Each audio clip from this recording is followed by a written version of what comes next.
suis désolé, j'ai oublié d'inscrire le cours sur le site web. Donc, je vais inscrire en fait deux cours. Un pour, il y a un M2 particulier, MVA. Je vais inscrire un cours et puis l'autre cours plus général pour le Collège de France. Vous n'êtes pas obligé du tout de vous inscrire sur les challenges dans le cadre de ce cours, sauf si vous voulez valider le cours pour un master. Voilà.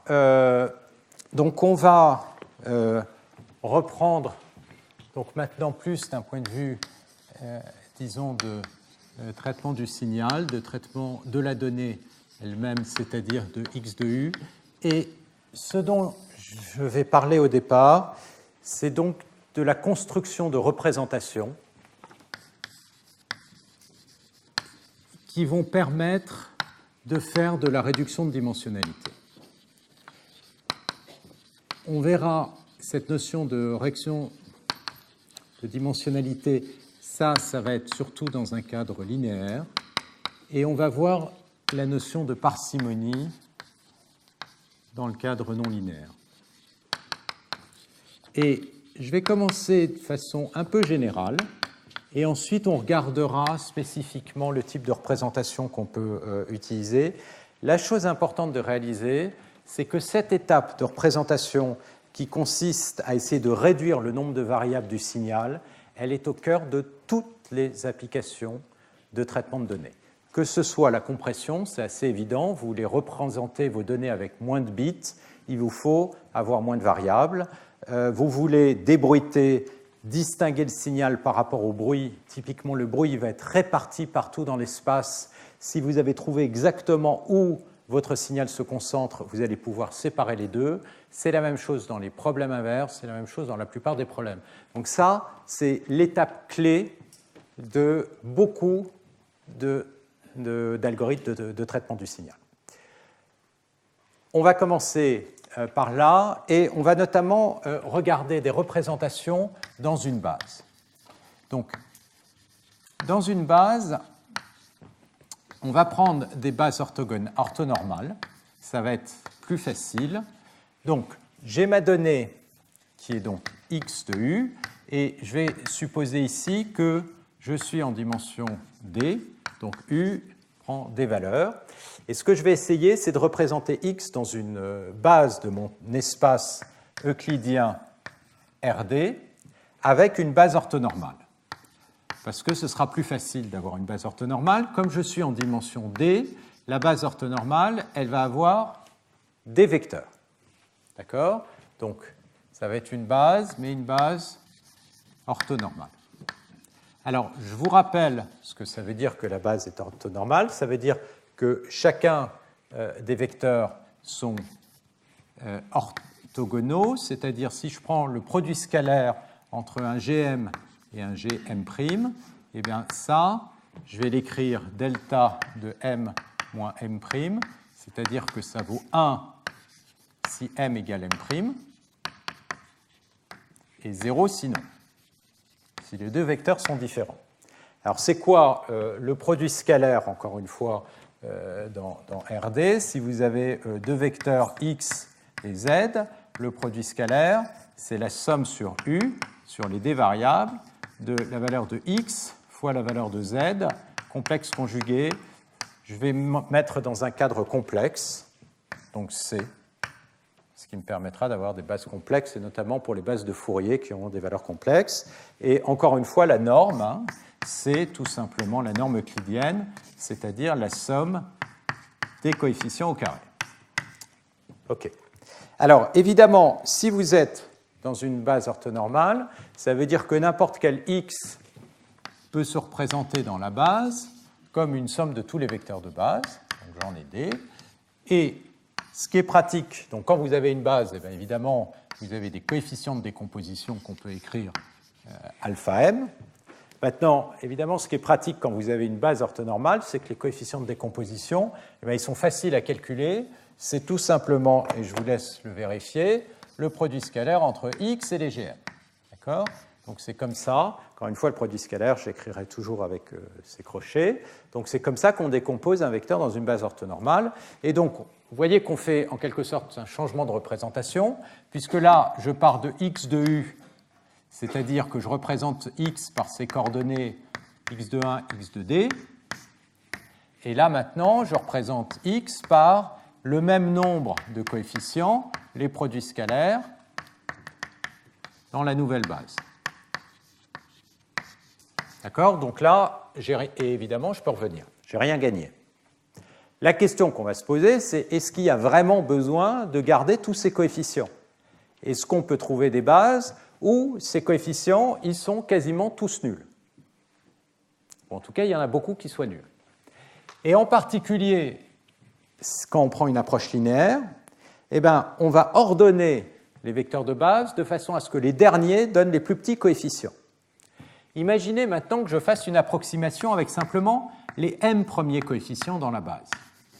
Donc je prends la somme de 1 à grand N dx gm. Donc je n'ai gardé que les premiers coefficients. Si la base, c'est la base de Fourier, par exemple, c'est comme si je gardais les basses fréquences de mon signal. Mais on va faire ça dans le cadre général parce que de toute manière, ça nous donnera la réponse à la fois pour Fourier et pour toutes les bases possibles. Évidemment, si vous faites ça, vous allez induire une erreur. Ça va être quoi l'erreur? Ça va être la différence entre x et xm. La différence entre x et xm, ils ont les mêmes coefficients de 1 à m, donc ça va me donner 0, mais par contre celui-là, il a des coefficients en plus. Donc ça va être la somme de m égale m plus 1 à d, des produits scalaires de x que j'ai négligés parce que je pensais qu'ils étaient petits, comme ceci. Alors il y a une chose importante aussi dans une base orthonormale, que je vous laisse vérifier, c'est que si je regarde la norme de ceci, la norme de x au carré, c'est tout simplement la somme des coefficients dans la base.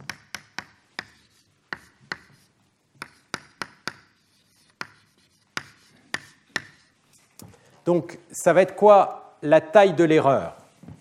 L'erreur epsilon m, qui est l'erreur d'approximation. Donc là, j'ai fait une réduction de dimensionnalité, d'accord? Je n'ai gardé que m coefficients. L'erreur d'approximation, j'ai un vecteur qui a ces coefficients-là, donc ça va être la somme de m égale m plus 1 à d des amplitudes des produits scalaires. Donc évidemment, pour que cette erreur soit petite, ce qu'il faut, c'est que les coefficients que j'ai ici, que j'avais éliminés, soient les plus petits possibles, de manière à ce que leur somme soit petite. Comment est-ce qu'on peut interpréter ceci? On va considérer l'espace Vm, qui est l'espace qui a été généré par les m premiers vecteurs. Alors, je prends un m ici comme indice. Je devrais prendre plutôt un k pour le futur. Je vais l'appeler k. Par les grands m premiers vecteurs. D'accord? Et qu'est-ce que c'est que ce xm ici? Xm, j'ai tué tous les vecteurs qui sont orthogonaux à cela, donc tous les vecteurs qui sont orthogonaux à Vm. Donc qu'est-ce que c'est que xm? En fait, xm, c'est la projection orthogonale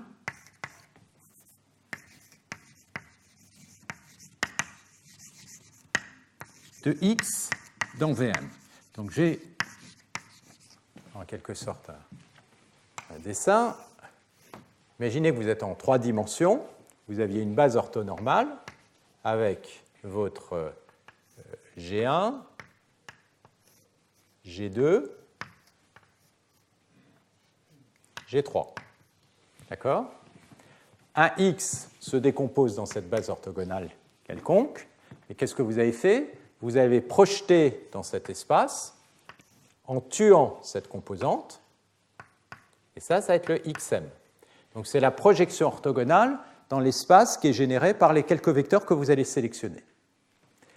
Et tout le problème qu'on se pose quand on fait la réduction dimensionnalité linéaire, c'est quel va être le choix d'une bonne base telle que je puisse tuer le maximum de coefficients, donc avoir le m le plus petit possible, tout en ayant une erreur d'approximation la plus petite possible, voire négligeable. Si je peux effectivement avoir une erreur négligeable, ça veut dire que j'ai essentiellement pas perdu d'informations. Je vais par exemple pouvoir restaurer une image de qualité quasiment parfaite avec beaucoup moins de coefficients que le nombre de coefficients d'origine. Alors qu'est-ce qui va rentrer en jeu? Ce qui va rentrer en jeu, comme je l'ai dit, ça va être l'amplitude de l'erreur. L'amplitude de l'erreur, elle va dépendre de quoi? Elle va dépendre de la vitesse de décroissance des coefficients. Donc, ce que vous allez regarder, c'est cette vitesse de décroissance.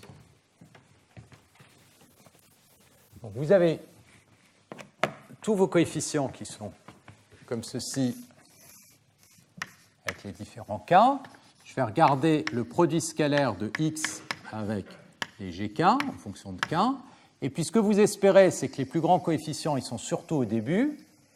D'accord? C'est pas forcément, ça peut bouger comme ça, mais qu'au bout d'un moment, eh ben, tout cela, ils sont tout petits. Parce que qu'est-ce que c'est que epsilon m? C'est la somme de tous les coefficients au-delà du m.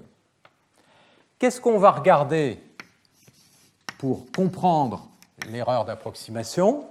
Eh bien, ce qu'on va regarder, c'est la vitesse de décroissance. Et donc, vous avez un résultat qui n'est pas compliqué à vérifier, c'est que si les coefficients, et c'est toujours plus ou moins le même genre d'inégalité qu'on regarde, si les coefficients de décomposition y décroissent comme une certaine constante c fois l'indice k à la puissance moins alpha, c'est-à-dire que si k est suffisamment grand, ben ça commence à devenir très petit, d'accord? Alors à ce moment-là, votre erreur, epsilon m, elle va être plus petite que c carré m à la puissance 1 moins 2 alpha. Ça veut dire, et là je suppose que alpha est plus grand que 1,5. D'accord? Ça veut dire que si alpha est assez grand, bah, cette erreur elle va décroître vite. Alors comment est-ce que ça se monte? Bah, on regarde tout simplement la valeur de l'erreur. La valeur de l'erreur, on l'a vu là-bas, c'est la somme des produits scalaires au carré. Elle est ici. Donc je remplace ma somme de produits scalaires au carré par la borne supérieure. Donc ça veut dire que la valeur de l'erreur, ça va être la somme de k allant de m plus 1 à d de produit scalaire au carré, c carré, k à la puissance moins 2 alpha. Donc là, vous avez une somme d'entiers entre m plus 1 et d. Chacun des entiers, vous pouvez l'approximer par, ça c'est la technique classique d'une somme par une intégrale, c carré, k à puissance moins 2 alpha, ça c'est plus petit que l'intégrale, donc je vais aller de m à d plus 1, de k à k, alors k à la puissance d, c'est plus petit que l'intégrale de k à k plus 1, de x à la puissance moins 2 alpha dx. Et puis vous avez une somme d'intégrales de m à m plus 1, ça va me donner de m à d, pardon, ça va me donner l'intégrale, si je rentre la somme ici, ça va me donner l'intégrale de m à d plus 1 de ceci. Et cette intégrale, elle est plus petite que l'intégrale de m à plus infini. De toute manière, je peux négliger la queue. Et l'intégrale de m à plus l'infini de x à la puissance moins 2 alpha, eh bien, vous prenez la primitive, ça va vous donner m puissance 1 moins 2 alpha, et la divisé par, j'ai oublié, la primitive, ça va me donner sur 1 moins 2 alpha. Et donc là, il doit y avoir un 1 sur 1 moins 2 alpha. D'accord? Donc voilà, vous avez une borne, et cette borne, elle est bonne, c'est-à-dire qu'on ne peut pas faire mieux si on connaît que ça. Et tout ça, c'est pour vous dire quoi? C'est pour vous dire, tout le problème, ça va être de trouver une base où la vitesse de décroissance des coefficients va être la plus grande possible, de manière à ce que l'erreur décroisse la plus vite possible. Vous voyez que là, on est en train de prendre le même type de raisonnement que ce que j'avais pris quand on regardait les problèmes d'erreur d'approximation d'un algorithme d'apprentissage. Sauf que l'approximation, on l'a regardée sur la fonction f. Ici, la fonction, c'est x. D'accord? Alors ça, c'est encore une fois, et je vais souvent revenir là-dessus, il y a cette espèce de gymnastique à faire, c'est que quand on est en traitement du signal, la fonction qu'on considère, c'est le signal, x de u, qu'on approxime. Quand on fait de l'apprentissage, ce qu'on approxime, c'est la fonction f de x, d'accord, en grande dimension. Donc là, c'est x qu'on approxime, et on veut une erreur d'approximation la plus petite possible avec le moins de variables possible. Et donc, ensuite, comme je disais, la question, c'est quelle est la meilleure base? Quelle est la meilleure base qui va me garantir que mon erreur va être la plus petite possible? Alors, si j'ai aucune information sur x, et j'ai des exemples de x, je peux aller essayer de chercher quelle va être la meilleure base d'approximation linéaire, et ce qu'on peut démontrer, je le ferai peut-être plus tard ou peut-être quand je regarderai de l'apprentissage non supervisé, peut-être plutôt l'année prochaine, c'est que la meilleure base linéaire, c'est celle qui est donnée par l'analyse en composantes principales. D'accord, qui consiste essentiellement, si vous avez, je vais juste vous donner l'image, c'est vous avez plein d'exemples, d'accord. Alors ces exemples, je les représente par des points, c'est les xi, d'accord. Et puis vous avez plein d'exemples dans votre espace, et maintenant vous avez besoin de trouver la meilleure base. Bon, on voit bien que là, je vais avoir une coordonnée très allongée le long de cette direction, et une autre coordonnée comme ceci, et puis si le truc n'est pas très épais, j'en ai une troisième, et donc qu'est-ce que j'essaye de coller? J'essaye de coller une ellipsoïde, la meilleure ellipsoïde possible, de mon nuage de points. D'accord? Et les directions principales de cette ellipsoïde, ça va me donner les directions où il y a le plus de variabilité. Donc ça, c'est ce qu'on appelle trouver ces ellipsoïdes, ça va revenir à calculer un opérateur de covariance, diagonaliser l'opérateur de covariance, et on peut le trouver comme ça. D'accord? Donc ça se fait si on n'a pas d'informations a priori, sauf que dès qu'on a un peu d'informations a priori, par exemple, si vous savez que le signal il est aussi probable d'être observé que sa translation, ce qui est par exemple le cas d'une image. Je peux prendre cette image, mais je peux bouger la caméra, prendre celle-là, donc vous pouvez voir la même image translatée, donc finalement, c'est ce qu'on va obtenir des processus stationnaires, c'est-à-dire qu'il n'y a pas de zéro absolu. D'accord? À ce moment-là, ce n'est pas la peine de la calculer, cette base de composante principale, vous la connaissez à l'avance, ça va être la base de Fourier. C'est pour ça que la base de Fourier, elle se retrouve absolument partout, et notamment, la plupart du temps, ça va être la base d'approximation linéaire optimale. Alors, est-ce que c'est la fin de l'histoire? Heureusement, non, sinon il n'y aurait pas grand-chose à faire. En tout cas, il n'y aurait plus grand-chose à faire, parce que quand même, l'analyse de Fourier, ça a mis un peu plus de 200 ans pour être bien compris. Mais maintenant, c'est quand même très bien compris. Pourquoi on peut faire mieux? Alors, pourquoi on peut faire mieux? Je vais vous prendre un exemple. En fait, en base de Fourier, ce qu'on va voir, c'est que approximer dans une base de Fourier, ce n'est pas très différent d'une fonction donc, que vous avez comme ceci. Ce n'est pas très différent de finalement faire un échantillonnage uniforme. Et d'ailleurs, il y a une correspondance entre les deux qui est donnée par le théorème d'échantillonnage de Shannon. Et ça, quand vous avez une fonction régulière comme ça, on sent bien que faire un échantillonnage uniforme, c'est une bonne stratégie, voire la stratégie optimale si votre signal est uniformément régulier. Maintenant, si vous avez des signaux comme par exemple des images, une image, vous allez passer ici de noir à blanc, boum, brutalement, puis là, ça va être assez régulier, etc. Donc, une image, si je la représente comme un niveau de gris en fonction de U, donc ici c'est U et ça c'est X de U, les niveaux de gris, donc si je prends une ligne d'une image, ça va plutôt ressembler à des trucs comme ça. Etc. Plutôt des trucs réguliers par morceaux.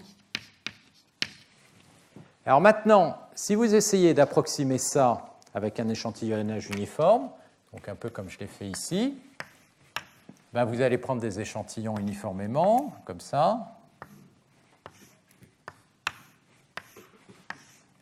Et l'idée de l'approximation uniforme, c'est qu'ensuite, on peut récupérer une approximation de l'image en faisant une interpolation des échantillons. Vous voyez que là, l'interpolation, elle va être super bonne. Là, si vous prenez vos échantillons, vous faites une interpolation, ça va être catastrophique ici. Ça va être catastrophique là où vous avez des singularités. Et donc, question, est-ce qu'on peut faire mieux? Alors, si on regarde 2 minutes le problème, on se dit assez rapidement, oui, on peut faire mieux. parce que finalement, c'est un peu stupide de mettre les échantillons toujours au même endroit, indépendamment de la fonction. On a une fonction un signal qui, de toute évidence, a des singularités. Oui, j'ai peut-être envie de mettre un coefficient là, mais j'en ai envie d'en mettre beaucoup plus là pour caractériser la singularité, puis là beaucoup moins. Et donc, j'ai envie de définir en fait un échantillonnage adaptatif. Dès que vous commencez à faire un échantillonnage qui s'adapte à la fonction, vous allez faire quelque chose de non linéaire, parce que l'approximation de la somme de deux fonctions, ça ne va pas être la même que l'approximation d'une fonction et de l'autre. Donc vous commencez à vous adapter. Et là, on voit que ce n'est pas par un plaisir malin mathématique de faire du non linéaire, c'est que c'est évident, il faut le faire, sinon vous allez avoir une erreur qui va être énorme. Maintenant, la question, c'est, OK, où est-ce que vous allez les mettre, ces points? Vous avez envie d'en mettre beaucoup plus ici, beaucoup moins là, mais en fonction de quoi? Alors, ce qu'on sent bien, c'est que ça va dépendre de la régularité de la fonction. Si la fonction elle est régulière, vous avez envie de mettre moins de points. Si elle est plus irrégulière, plus. Okay, comment vous allez la quantifier, cette régularité? Alors, on peut se dire, par exemple, je peux prendre la dérivée de la fonction. Oui, mais en traitement du signal, on va regarder, ça va être l'étape d'après, on peut avoir envie, une application, c'est de faire du débruitage. Les signaux, ils ont toujours au moins un peu de bruit. Donc, ce n'est pas ça en fonction, en fait. Ça va être toujours ça. D'accord ? Vous avez toujours un petit peu de bruit, voire le petit, il peut être grand. Donc, si vous calculez la dérivée, elle va exploser en tous les points parce qu'il y a toujours cette fluctuation. Elle dit, ah oui, on peut peut-être lisser, etc., pour calculer la dérivée. Alors là, il y a plein d'idées, d'algorithmes, etc., compliqués, qui ont été développés dans les années 70, les années 80. Et en fait, on va voir, tout ça, ça se résout très, très simplement. Mais il faut faire un petit changement dans la façon dont on approxime dans la base. Et c'est là qu'on passe au non-linéaire. Donc là, de toute évidence, on fait du non-linéaire. Et donc, je vais reprendre mon histoire de base orthogonale et je vais me poser la question, est-ce que je pourrais faire mieux en faisant du non-linéaire? D'accord? En faisant quelque chose qui devient adaptatif. Bon. Au départ, mon x, je peux exactement le décomposer dans la base comme les produits scalaires de tous les coefficients. Et je sais que si je prends m produits scalaires, et alors là maintenant je vais me laisser un peu de liberté, xm, ça va être la somme d'un certain nombre de produits scalaires dans un domaine de cardinal m, comme ceci, mais je ne dis pas à l'avance lesquels ce sont. D'accord ? Je n'impose pas au départ que ce soit les m premiers. Je peux regarder l'erreur. L'erreur, ça va être x moins xm au carré. Et donc, évidemment, comme j'ai gardé les m premiers, ils sont en commun. Si je fais la différence, ça va être la norme de la somme de tous les cas qui ne sont pas, c'est-à-dire ceux que j'ai éliminés.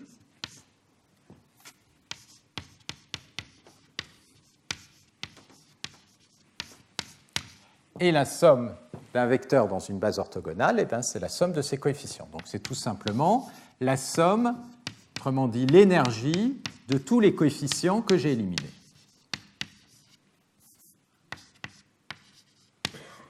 Et maintenant, je peux me poser la question, ça va être quoi le meilleur choix? Le meilleur choix, c'est le choix qui va donner une erreur la plus petite possible. Et pour que l'erreur soit petite, il faut que ces coefficients soient les plus petits possibles. Autrement dit, qu'est-ce que vous allez faire? Vous allez sélectionner les plus grands coefficients.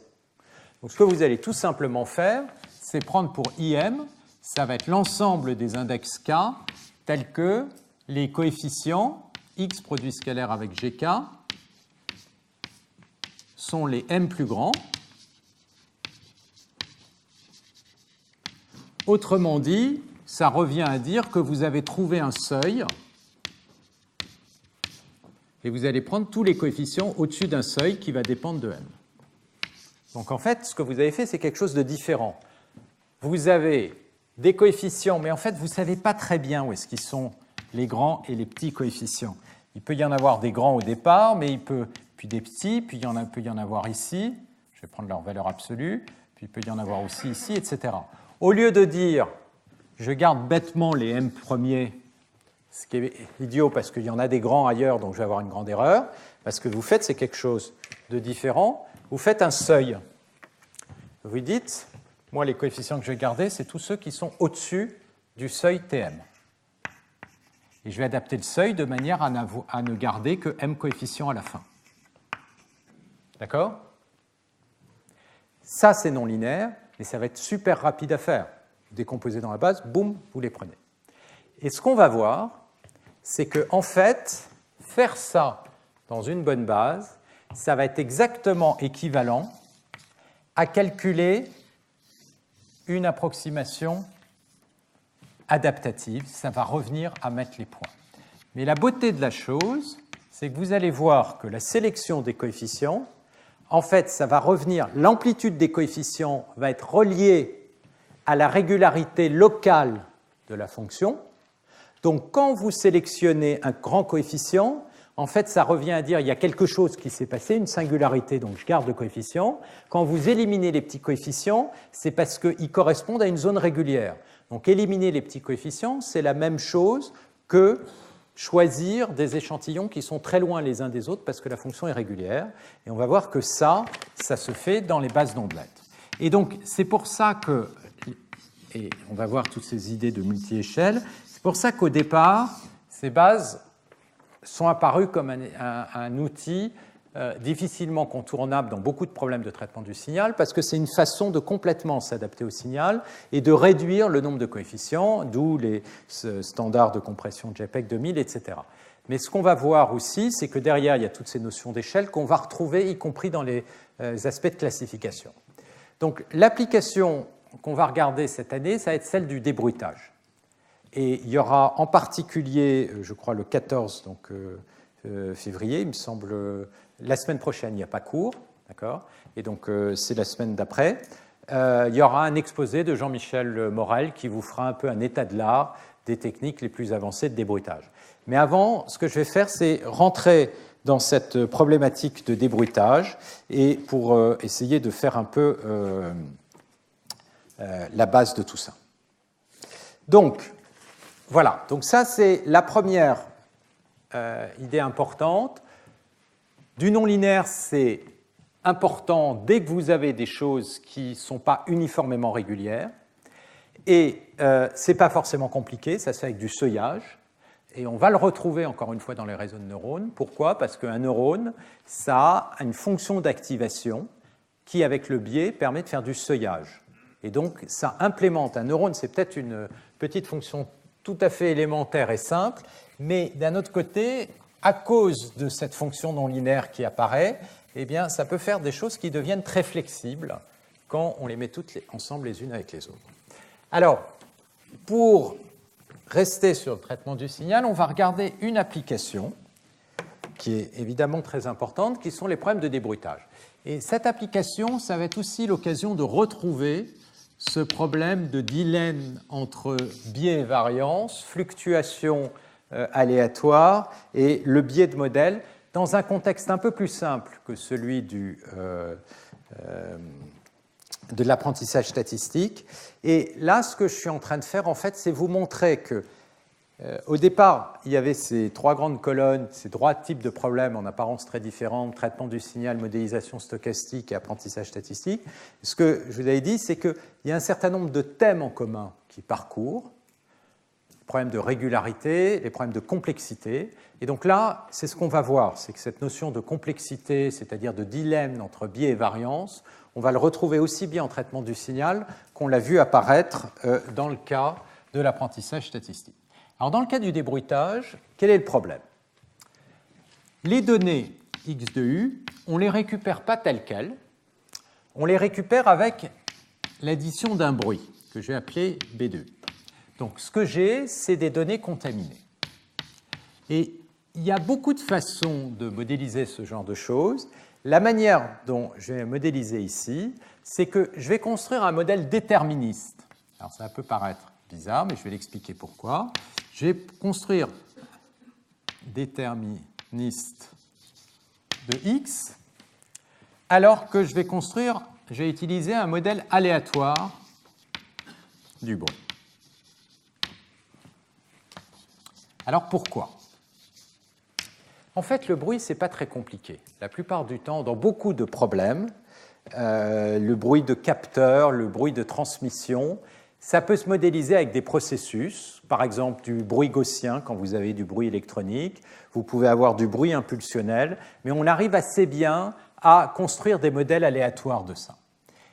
Le signal, lui, il est beaucoup plus compliqué. Le signal, c'est une image, c'est un son, il y a énormément de structures de régularité, on a énormément de problèmes pour définir un bon modèle stochastique. Je répète encore une fois, un modèle stochastique, c'est un modèle beaucoup plus fin. Un modèle déterministe, ça consiste à dire bêtement, X, il appartient à un certain ensemble oméga, d'accord ? Par exemple, c'est des images, niveau de grille entre 0 et 1, il y a des contours, il y a des trucs, mais je n'ai pas de modèle stochastique. Un modèle stochastique, ça consiste à dire, en plus dans oméga, je vais avoir des concentrations, très forte probabilité de me retrouver dans des endroits comme ici, et je connais exactement la densité de probabilité. Ça, je peux le faire pour ça, parce qu'en fait, cette espèce de densité de probabilité, elle risque d'être assez simple. En fait, je vais pouvoir peut-être y coller une gaussienne là-dessus. Ça va être beaucoup plus dur. Donc, on commence avec l'info qu'on a. D'accord ? Et ça, j'insiste là-dessus, les modèles stochastiques, c'est une façon de raffiner les modèles. La modélisation, au départ, c'est vous qui la choisissez. Ensuite, vous utilisez les maths qui lui correspondent. Donc voilà le modèle. Donc, qu'est-ce qu'on va essayer de faire ? On va essayer d'éliminer le plus possible de bruit. Éliminer le bruit, ça veut dire qu'on va calculer un estimateur. Donc là, on se retrouve en stat. Alors, la somme des deux, je vais mettre une grande lettre ici, parce que ça, c'est aléatoire. Ça, c'est déterministe. Ça, c'est aléatoire. La somme d'un truc déterministe plus aléatoire, ça vous donne quelque chose d'aléatoire. À U fixé, ça, c'est une constante, considérée comme une constante, qui va changer d'un x à l'autre, mais modélise comme une constante. Ça, c'est une variable aléatoire. Ça, c'est une variable aléatoire. Et donc, à partir de ceci, ce que je vais faire, c'est calculer un estimateur x tilde de x de u en appliquant un opérateur L sur les données. Cet opérateur, ce que j'espère, c'est qu'il va essentiellement me tuer le bruit et garder le signal, plus éventuellement un peu de bruit résiduel. D'accord ? Donc ça va être l'estimateur statistique. Et puis, ce que j'aimerais, c'est par exemple minimiser l'erreur. Alors, ça s'écrit comme ça souvent, mean square error, c'est l'erreur moyenne quadratique, c'est-à-dire que le risque, ici, on va dire comme étant l'erreur moyenne entre x et l'estimateur, c'est-à-dire l'opérateur appliqué à z au carré, et la moyenne, elle va être prise en moyenne sur quoi ? Sur la distribution du bruit. D'accord ? Pour un x fixé, ce que vous aimeriez, c'est que ça, ce soit le plus petit possible. Et donc l'idée, ça va être d'essayer de voir si on peut malgré tout trouver un modèle du signal où on sait qu'il est concentré et on va projeter. Donc ça va être quoi ? Donc on va avoir deux types d'approches pour faire ça. On va avoir les premières approches qui sont des approches linéaires. Donc encore une fois, une approche linéaire, ça va revenir à faire un modèle linéaire du signal. Et un modèle linéaire, ça va être essentiellement de dire, à l'intérieur de mon espace oméga, le signal, il va se concentrer sur un espace linéaire. Et le bruit, par contre, on va ici utiliser un modèle de bruit qui est souvent rencontré, c'est ce qu'on appelle du bruit gaussien, du bruit blanc gaussien. Alors le bruit blanc gaussien, ça veut dire essentiellement que le bruit, il est uniformément distribué dans votre espace. D'accord ? Donc votre bruit, il peut être absolument partout, alors que votre signal, vous savez qu'il se trouve quelque part là. Donc comme vous savez que votre signal est quelque part là, vous allez essayer d'éliminer toutes les composantes du bruit qui ne sont pas dans cet espace-là. Donc ce que vous allez faire, c'est projeter dans cet espace ici. Alors, d'abord, je vais juste préciser. Un modèle gaussien, alors déjà, bruit blanc. Un bruit blanc, ça veut dire que toutes les variables du bruit, alors déjà, on va supposer qu'elles ont une moyenne nulle, où on soustrait la moyenne pour tout U, et ce sont des variables qui sont non corrélées. C'est-à-dire que la corrélation en un point U et en un point U' du bruit est égal à 0. D'accord? Alors, peut-être pour revenir une seconde à ça, de façon plus classique en stats, la première façon dont on a tendance à introduire ce type de problème de débruitage, on donne un modèle sur le X stochastique. Et le modèle qu'on donne sont des modèles gaussiens. Et du coup, on arrive, et on le verra, à montrer que l'estimateur optimal, c'est un estimateur linéaire. Parce que finalement, dès que vous avez des processus gaussiens, le mieux que vous puissiez faire, c'est du linéaire. En fait, ce qui se passe, l'avantage de prendre un modèle déterministe ici, c'est qu'on va voir que le non linéaire peut être très souvent beaucoup plus efficace que du linéaire dès qu'on sort de cette hypothèse de gaussianité. Alors, dans le cas du bruit, dire que le bruit est gaussien, ça veut dire quoi? S'il est indépendant, d'abord, de dire que le bruit est gaussien, ça veut dire que la probabilité, il y a une densité de probabilité pour que le bruit soit égal à une certaine valeur, disons petit b, et cette densité de probabilité, ça va être une constante que j'ai ici appelée z, et la densité de probabilité, ça va être e puissance moins b, la matrice de covariance inversée b sur 2. Puis il y a le 2 ici, oui, quelque chose comme ça. Donc ça veut dire que la densité de probabilité dans le cas d'une gaussienne, c'est une exponentielle d'une fonction quadratique des valeurs. Alors le fait que le bruit soit blanc, ça veut dire que la covariance ici, c'est... excusez-moi, ça c'est pour U différent de U'. Et si U égale à U', vous allez avoir l'espérance de B de U au carré, et l'espérance de B de U au carré, ça va être la variance, ça va être sigma carré. Donc ça veut dire que la covariance, matrice de covariance, c'est sigma carré fois l'identité. Voilà, et puis vous avez donc ici, disons je vais appeler C parce que c'est E puissance moins norme de B carré sur 2 sigma carré. Ça, c'est dans le cas bruit blanc gaussien. D'accord? Donc, vous avez vos fluctuations aléatoires. Alors, il y a une propriété qui est importante quand vous avez du bruit blanc, et pas forcément d'ailleurs gaussien, que je vais montrer, c'est que, quelle que soit la base, ça va rester du bruit blanc. Autrement dit, un bruit blanc, c'est un bruit qui est complètement isotropique dans l'espace. Il n'a aucune direction préférentielle. Alors, ça c'est quelque chose que je vais montrer ici rapidement, c'est que si vous regardez le changement de représentation du bruit, c'est-à-dire si vous regardez les produits scalaires que vous allez obtenir, si vous faites un changement de représentation dans une base, donc vous prenez une base B, vous pouvez calculer dans cette base les coefficients du signal bruité. Donc c'est ce qu'on va faire. Le produit scalaire de Z dans la base, ça va être égal au produit scalaire de X dans la base, et plus le produit scalaire du bruit. Et la question qu'on va se poser, c'est est-ce que si maintenant on se pose dans cette base, ça ne peut pas devenir très facile de trouver le bon estimateur. Et comment on va le trouver? On va faire quelque chose de très brutal, on va simplement garder certains coefficients et en mettre à zéro d'autres, ce qui va être équivalent à faire de la projection dans un sous-espace généré par les vecteurs qu'on va avoir envie de garder. Donc la première question pour essayer de comprendre la nature et la précision de ce type d'estimateur, c'est de comprendre si je change de base, qu'est-ce que le bruit va devenir? Quelles sont les propriétés statistiques du bruit? Et ce qu'on peut montrer facilement, c'est que si B est un bruit blanc,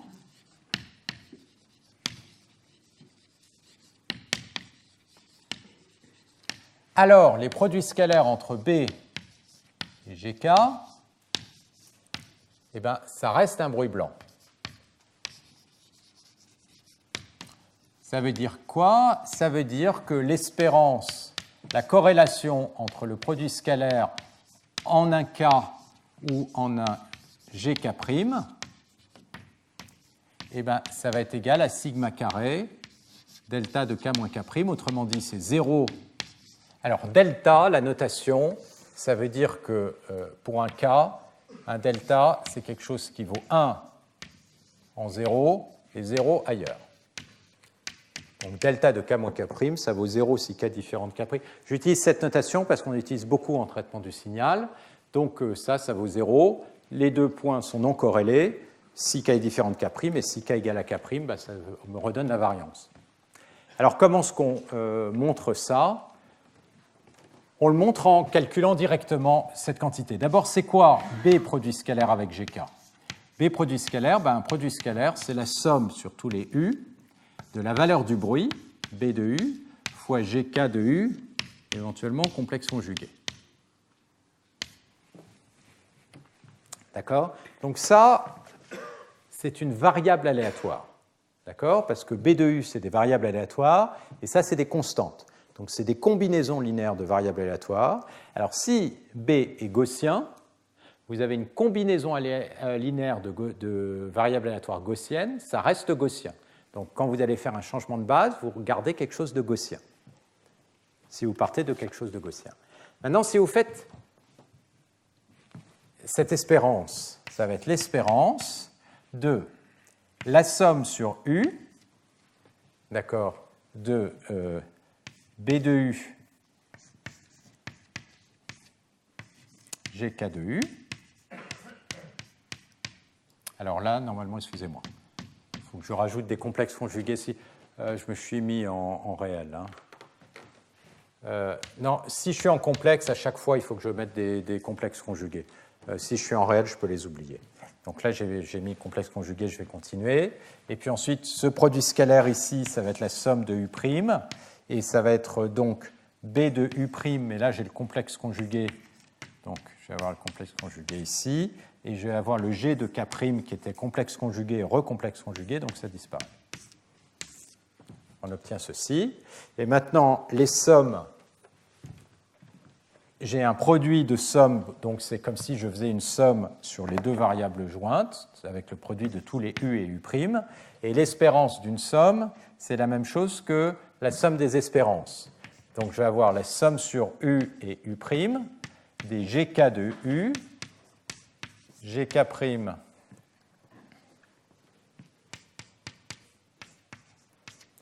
et puis ensuite, je vais avoir l'espérance de B de U et de B de U'.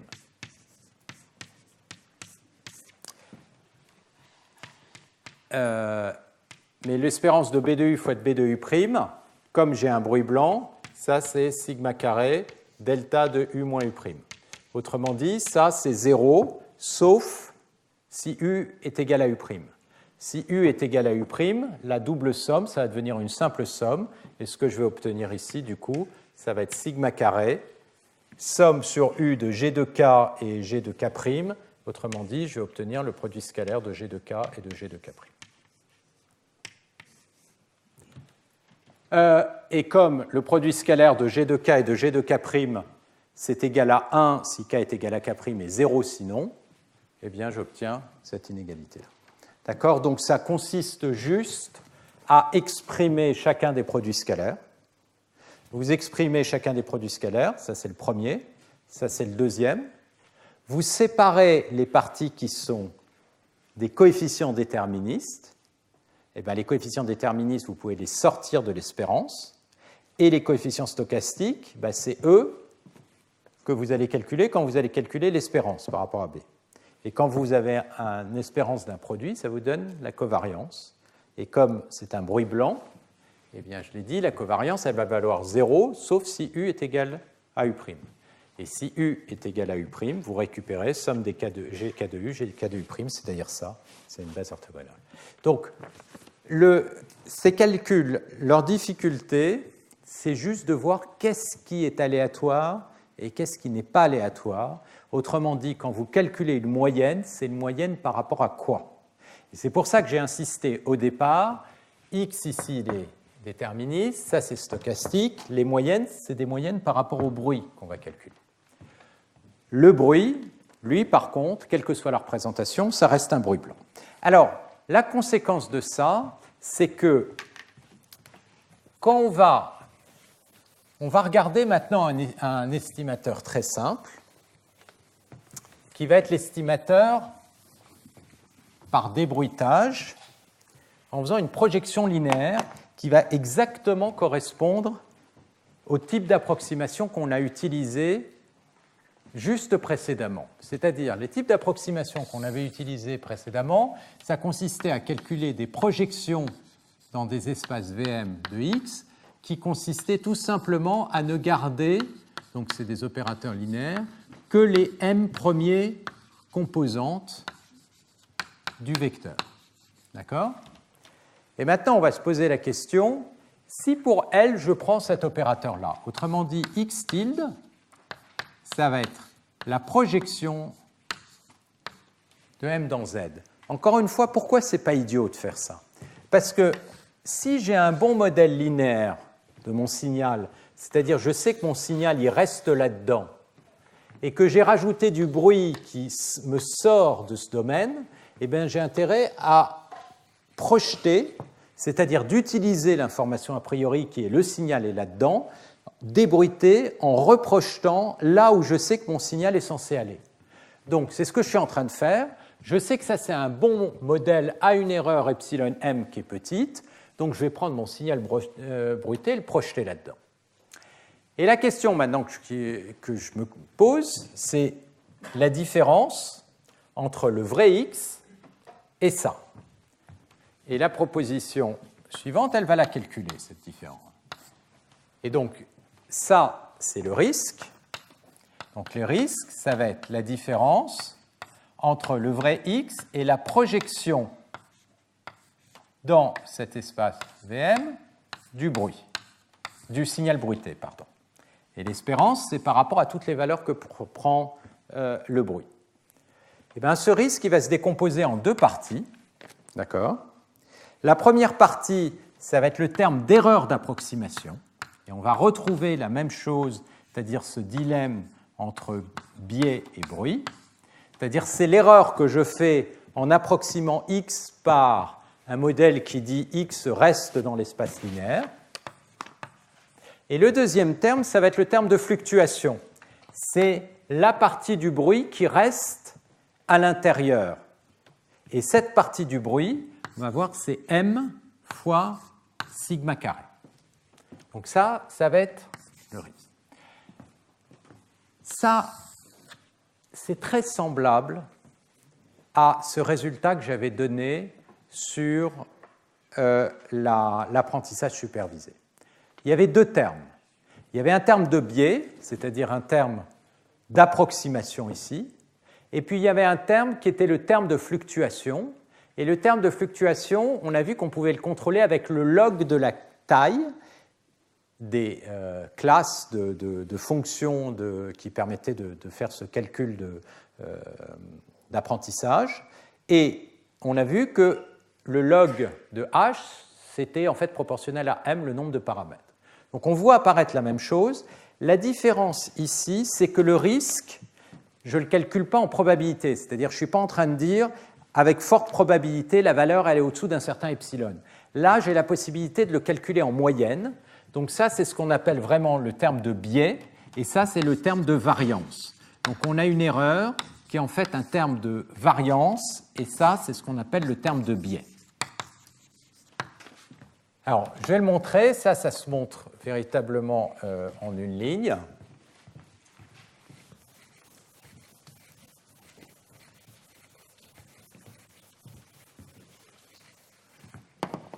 Donc, qu'est-ce qu'on est en train de regarder? On est en train de regarder l'erreur entre x et la projection du signal bruité dans cet espace. Mais le signal bruité, c'est le vrai signal plus b. Donc, c'est égal à x moins la projection du signal, x moins la projection du bruit. Norme au carré. Mais x moins sa projection. Donc, vous avez un vecteur x comme ceci. Vous l'avez projeté dans un espace VM, qu'est-ce qui vous reste? Ben, la différence des deux, c'est la composante qui est orthogonale à VM. Donc la norme, là c'est le théorème de Pythagore, la norme de x carré, c'est la norme de la projection plus la norme de la composante orthogonale. Donc ici, alors excusez-moi, c'est pas ça que je voulais dire. La différence entre ça, c'est la projection dans VM de x, et x, c'est ce vecteur qui est orthogonal à cet espace. Ça, c'est un vecteur qui appartient à l'espace VM, et ça, c'est un vecteur qui est orthogonal à l'espace. Donc vous avez la norme de deux vecteurs orthogonaux. La norme de deux vecteurs orthogonaux, la norme au carré, ça va vous donner la norme au carré du premier vecteur, plus la norme au carré du deuxième vecteur.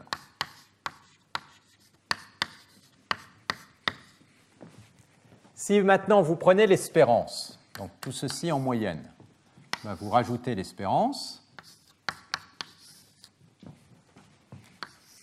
et ça va être le tout en moyenne.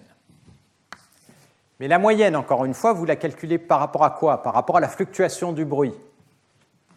Donc ça ne dépend pas du bruit, c'est une constante. Donc je peux le sortir, ça va être x moins pvm de x carré.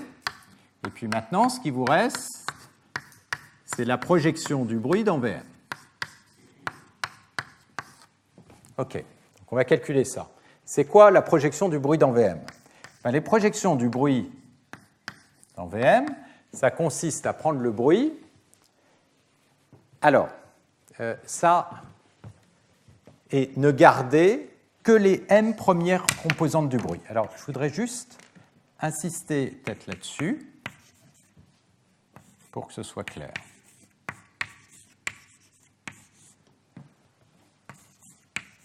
Ça, c'est une chose qui est vraiment importante d'avoir l'habitude. C'est que quand vous prenez une base orthogonale, une famille orthogonale,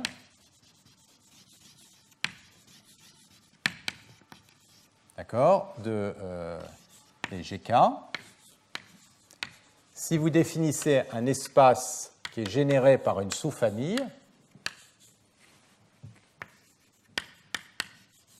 d'accord, projeté dans cet espace,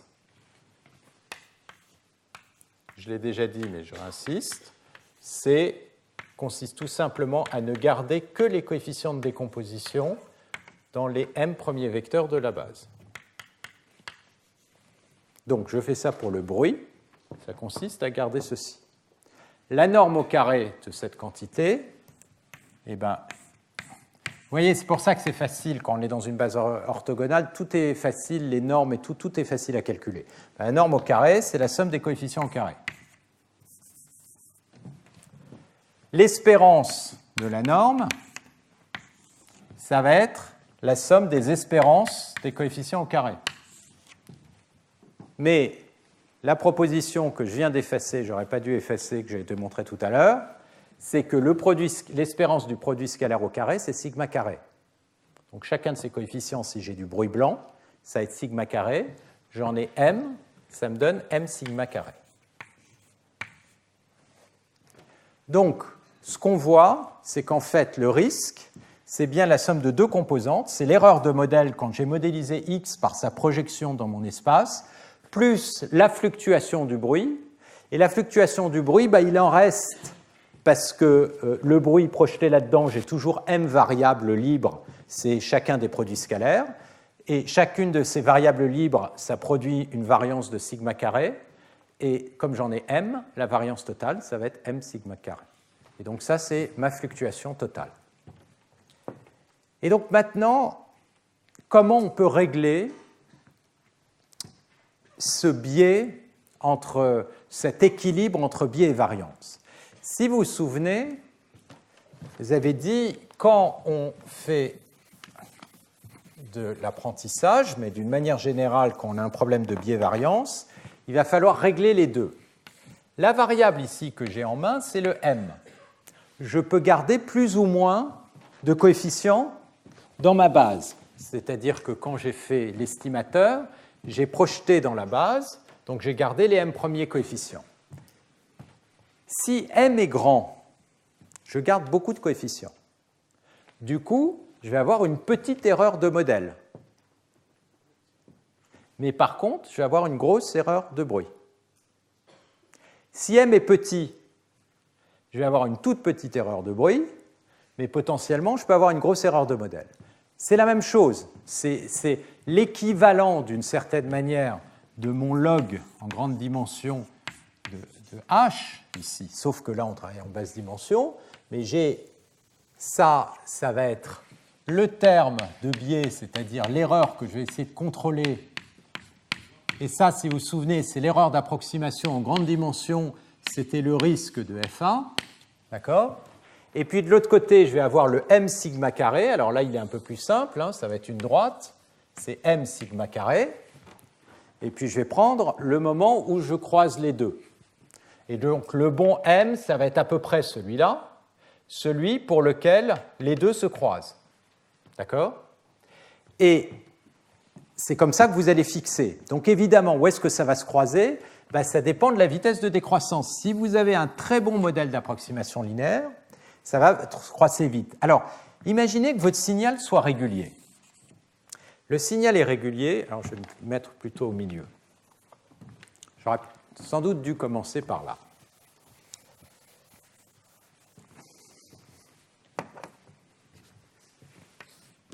On va prendre un cas simple. Voilà un signal régulier. Ça, c'est U. Ça, c'est X de U. Et puis, à ça vient s'ajouter du bruit. Donc, voilà le signal que vous mesurez.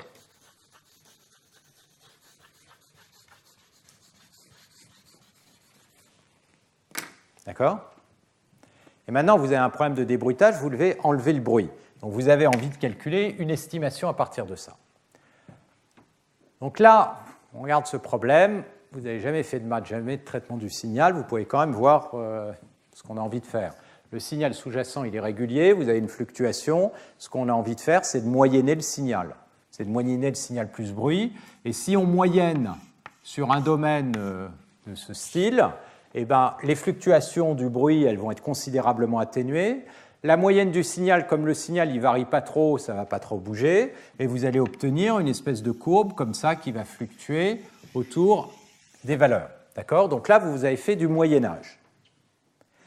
La question, c'est sur combien de valeurs vous allez moyenner. Si vous moyennez sur très peu de valeurs, vous allez introduire aucune erreur sur le signal, mais évidemment, vous allez laisser beaucoup de bruit. Si vous moyennez sur beaucoup de valeurs, vous allez complètement, pratiquement tuer le bruit, mais vous allez introduire une grosse erreur sur le signal parce que le signal, il n'est pas constant. Bon, moyenner, faire ça, quand on va regarder la base de Fourier, c'est exactement faire ce qu'on a dit là, c'est-à-dire on ne va garder que les m premiers coefficients de Fourier. Garder les m premiers coefficients de Fourier, ça revient à moyenner le signal, et donc c'est de faire du lissage. On va toujours avoir en main un seul paramètre, grosso modo, c'est combien de fréquences on garde, combien on en élimine. Si le signal ici il est très régulier, eh bien vous allez vous rendre compte qu'une bonne approximation dans une base de Fourier, ça décroît très vite, et donc en fait, je vais pouvoir garder peu de fréquences, ce qui revient à dire que je vais pouvoir moyenner sur des grands domaines. En fait. Si par contre, j'ai pas de chance, et j'ai plutôt quelque chose qui ressemble à une image, ou quelque chose qui a le mauvais goût d'avoir des singularités, qu'est-ce qui va se passer ? Vous allez avoir un signal comme ça. D'accord ? Et maintenant, vous avez du bruit.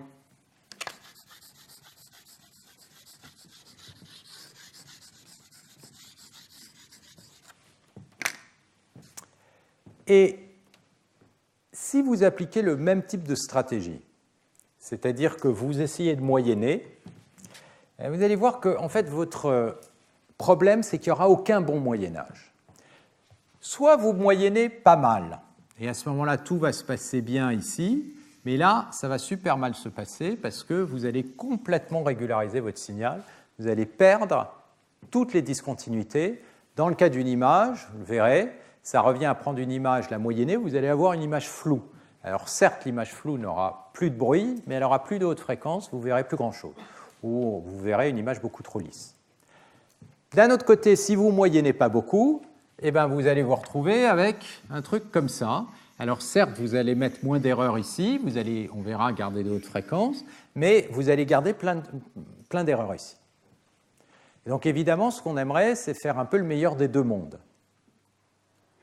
Le meilleur des deux mondes, ça veut dire à la fois éliminer le bruit dans les zones régulières et garder dans les zones où il y a des singularités. Alors ça, évidemment, on se dit, ça doit être faisable. Comment? Eh bien, en commençant à nouveau à passer à du non-linéaire. C'est pour ça que tous les algorithmes de débruitage qui marchent bien, ce sont des algorithmes non linéaires. C'est des algorithmes qui vont consister à essayer de, d'une certaine manière, détecter les parties régulières du signal. Et là, on peut y aller, on peut lisser. Détecter les parties régulières et là, faire attention de ne pas lisser. Toute la difficulté, ça va être quoi? C'est que détecter les parties régulières, quand vous avez un signal bruité, tout est irrégulier.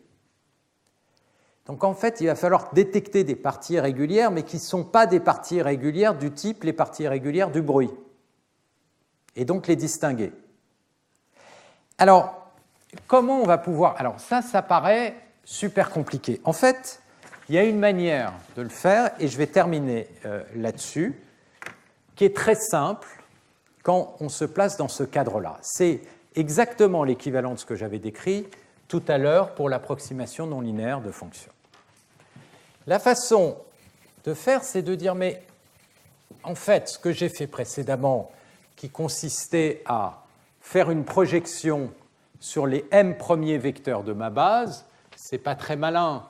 J'aurais pu au moins aller regarder quels étaient les vecteurs que j'ai envie de garder et quels sont les vecteurs que je n'ai pas envie de garder. Donc d'introduire, et là, qu'est-ce que je vais essayer de faire? C'est que l'espace VM, d'une certaine manière, je vais le rendre adaptatif. Autrement dit, l'opérateur L, ça va être une somme. Donc ça, je vais garder un certain nombre de produits scalaires, mais au lieu de garder les m premiers, je vais me laisser le choix sur ceux que je garde. D'accord?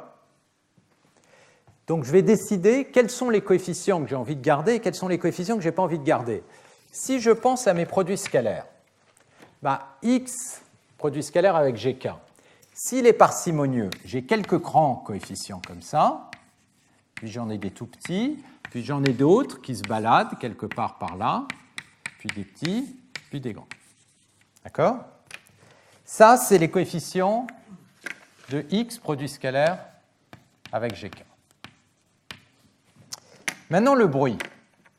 Le bruit, ce que j'ai dit, c'est que les produits scalaires du bruit avec les gk, c'est des variables aléatoires non corrélées, et dans le cas gaussien, elles sont indépendantes, de variance sigma. Ça veut dire quoi? C'est que le bruit, il rajoute une mer de petits coefficients comme ça, qui sont tous plus ou moins de l'ordre de sigma, avec éventuellement de temps en temps un peu plus jusqu'à 3 sigma, si vous avez une gaussienne, et quelque chose comme ça. Je ne vais pas le faire monter jusque-là. Et évidemment, là où vous aviez du signal, ça va s'additionner au signe. D'accord? Et maintenant, la question, c'est, OK, vous avez envie de garder des coefficients, lesquels? L'idée, quand même, c'est qu'on a envie de garder des coefficients là où le signal domine le bruit. D'accord? Et là où le bruit domine le signal, on a envie de tout mettre à zéro.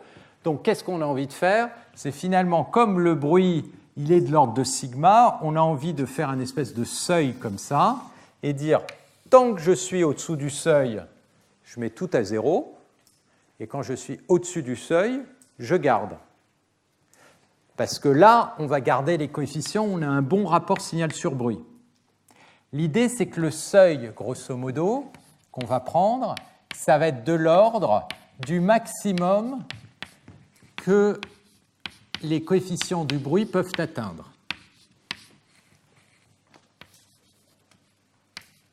J'ai des coefficients.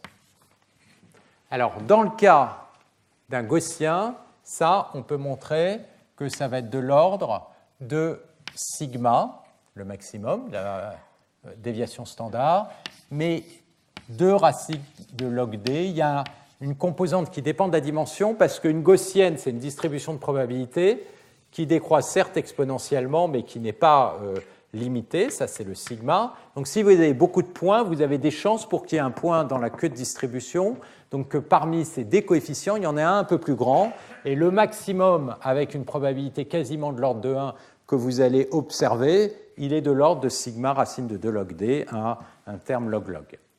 Donc vous définissez ce seuil, et hop, vous y allez. Donc si vous faites ça, eh bien vous allez avoir un estimateur, qui est en fait un estimateur qui a été obtenu par seuillage. C'est-à-dire que cet estimateur, il a tout simplement consisté à prendre tous les coefficients de 1 à d et d'appliquer un seuillage, je vais l'écrire comme ceci sur les coefficients, où la fonction ρ de alpha, c'est la fonction qui vaut 0. Alors, je vais l'écrire plutôt d'abord comme ça. Rho de alpha, donc du produit scalaire, ça va être 0 si alpha est plus petit que la constante t, c'est-à-dire tant que le coefficient est au-dessous du seuil, je la mets à 0, et ça va être égal à alpha si le coefficient est au-dessus du seuil, c'est-à-dire je préserve la valeur. Ça, c'est ce qu'on appelle du seuillage dur. Ça, c'est quelque chose de complètement non linéaire, d'adaptatif. Tout le problème, évidemment, c'est d'avoir quelque chose qui va vous restaurer le signal le meilleur possible.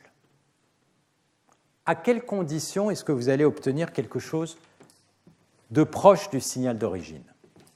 Ce serait quoi le cas idéal? Le cas idéal, parce que où est-ce que vous allez avoir des erreurs? Vous allez avoir des erreurs, vous voyez, quand vous gardez des coefficients du signal, vous gardez le bruit sur ces coefficients. Donc combien de bruit vous allez garder? À peu près autant que le nombre de coefficients qui va être au-dessus du seuil. C'est-à-dire que le bruit va rester de l'ordre de m sigma carré. D'accord? Ce que vous aimez, mais d'un autre côté, vous allez aussi avoir une erreur parce que tous les autres coefficients, vous les mettez à 0. Donc vous avez pris un coefficient du signal et vous l'avez mis à 0. Ce que vous avez perdu, c'est l'amplitude du coefficient du signal. Donc vous allez vous retrouver avec une erreur qui va à peu près ressembler à ça. La différence, c'est que Vm, c'est l'ensemble des GK que vous avez gardé, c'est-à-dire tel que le produit scalaire avec le GK était plus grand que le seuil. C'est-à-dire chaque fois que vous changez le signal, l'espace sur lequel vous projetez est différent, vous faites quelque chose d'adaptatif. Mais le point important, c'est que cette erreur, elle va être petite si finalement vous êtes capable de concentrer le signal sur très peu de coefficients. Si vous concentrez le signal sur très peu de coefficients, il va y avoir peu de bruit résiduel. Et là, encore une fois, je simplifie beaucoup, parce qu'on verra qu'il y a d'autres termes, mais ça, c'est des choses qu'on peut aussi contrôler. Et l'erreur que vous avez faite sur tous les coefficients. Donc, ce que vous voulez, c'est que la représentation du signal soit la plus parcimonieuse possible. Parcimonieuse au sens où l'énergie du signal est concentrée dans quelques vecteurs de la base, quel que soit le signal que vous allez prendre. Évidemment, x, vous ne le connaissez pas. Si vous connaissiez x, ce serait facile. Parce que si vous connaissiez x, ce que vous feriez, c'est vous direz le premier vecteur de ma base, c'est x, et puis ensuite je prends autre chose, des vecteurs orthogonaux, ce qui fait que là-dedans, j'ai un grand coefficient, et tous les autres seraient 0. Le problème, c'est que vous ne connaissez pas x. Vous avez des infos a priori, vous savez que x est une image, ou des trucs comme ça, ou qu'elle est régulière par morceau. Et donc, ce que vous allez essayer de faire, c'est trouver des bases qui vont absorber l'énergie du signal sur le nombre le plus faible de coefficients. Qu'est-ce que ça veut dire? Je retombe sur le problème d'approximation précédent, c'est-à-dire approximer le signal avec le moins de coefficients possible, sachant que le bruit résiduel va toujours être proportionnel au nombre de coefficients restants. Si vous faites de la compression, le problème va être identique. Si vous faites de la compression, alors on ne va pas regarder les problèmes de compression cette année, mais juste pour vous faire le rapport, quand vous faites de la compression, vous allez introduire une petite erreur.